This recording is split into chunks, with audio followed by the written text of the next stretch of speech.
हामी सबैलाई लाग्छ हामी होमो सेपियन्स हौ र हामी मानव जातिका एक मात्र प्रतिनिधि, तर यो सत्य होइन।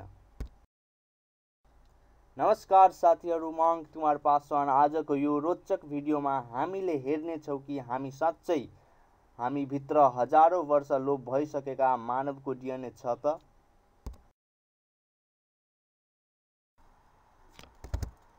हामी मात्र मानव होइनौँ।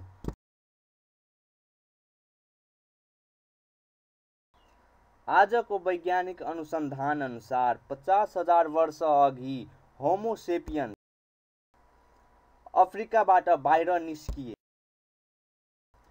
उनीहरूलाई अझ 2 प्रजातिसँग भेट भयो, जसमध्ये एउटा न्यान्डरथल हुन् भने अर्को चाहिँ डेनिसोवन हुन्। यी पनि हामी जस्तै मानव प्रजाति थिए।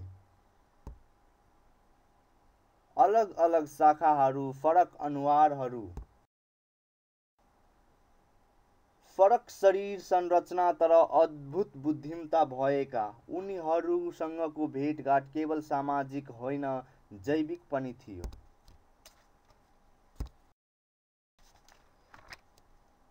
डिएनए मिक्स भयो र उनीहरू हामी भित्र आए। जब यी मानव प्रजातिको भेट भयो, उनीहरू बीच प्रजनन पनि भयो। यसरी न्यान्डरथल र डेनिसोवनको आंशिक डिएनए आजको मानिसको डिएनएमा मिसिएको कुरा पत्ता लागेको छ। वैज्ञानिक प्रमाण अनुसार युरोपियन र एसियन मानिसहरूमा 1.5% देखि 2.1% न्यान्डरथलको डिएनए छ। तिब्बत, नेपाल, चीन र दक्षिण एसियाली मानिसहरूमा 3 देखि 5% सम्म डेनिसोवनको डिएनए पाइएको छ। EPAS1 नामक जिन, जसले उचाइमा अक्सिजन कम हुँदा पनि सास फेर्ने सक्ने क्षमता दिन्छ, जुन डेनिसोवनबाट आएको हो।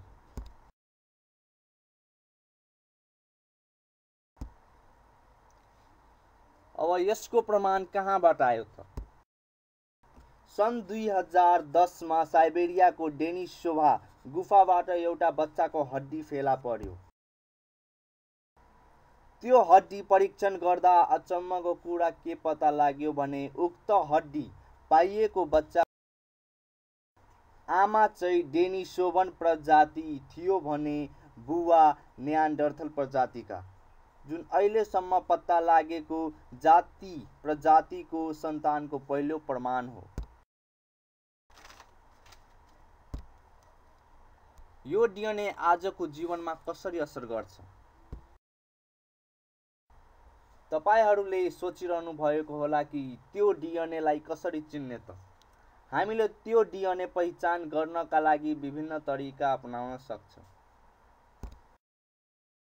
पहिलो, कुनै पनि डिएनए विशेषज्ञसँग आफूभित्र भएको डिएनए टेस्टद्वारा पहिचान गर्न लगाउने। दोस्रो तरिका के हो भने रोग प्रतिरोधात्मक क्षमता। केही जिनहरूले शरीरलाई भाइरससँग लड्न मद्दत गर्छ।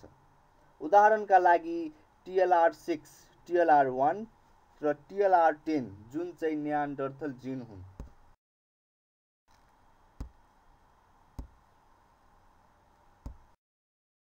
तेस्रो छ सास फेर्ने क्षमता।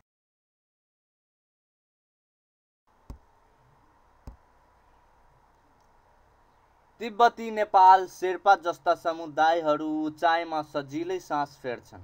यो डेनिसोवन जिनका कारण हो।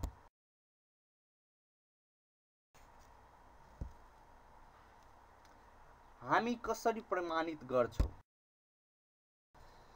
तथ्य कसरी पुष्टि भए? वैज्ञानिकहरूले पुराना हड्डीहरूबाट डिएनए निकालेर सिक्वेन्सिङ गरे। आजको मानिसको डिएनएसँग मिलाएर तुलना गरे। यो सब हार्वर्ड, मैक्स प्लाङ्क इन्स्टिच्युट जस्ता संस्थाहरूबाट प्रकाशित अनुसन्धान हो। तपाईं पनि आफ्नो डिएनए परीक्षण आफ्नो भित्र न्यान्डरथल वा डेनिसोभन अंश कति छ भनेर जान्न सक्नुहुन्छ। अब अन्तिम भाग, हामी को हौ त? प्रश्न उठ्छ, हामी होमो सेपियन्स मात्र हौ त? वास्तवमा होइनौँ। न्यान्डरथलको शक्ति बोकिरहेका छौँ, डेनिसोभनका उचाइमा बाँच्छौँ अनि आफैमा बुद्धि पनि लिएका छौँ। हामी मिश्रित इतिहास हौ। हामी भित्र लोप भइसकेका मानव प्रजाति अझ पनि हामी भित्र बाँचिरहेका छन्।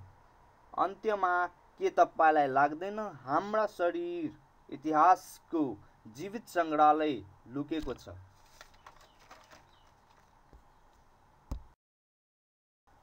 यदि तपाईलाई यस्ता गहिरो विज्ञान र इतिहास मिसिएको विषय मन पर्छ भने भिडियोलाई लाइक गर्नुहोस्, म पुराना जातिहरूको साक्षी हुँ भनेर कमेन्ट गर्नुहोस्, शेयर गर्नुहोस् र च्यानललाई सब्स्क्राइब गर्न नबिर्सनुहोस्। धन्यवाद।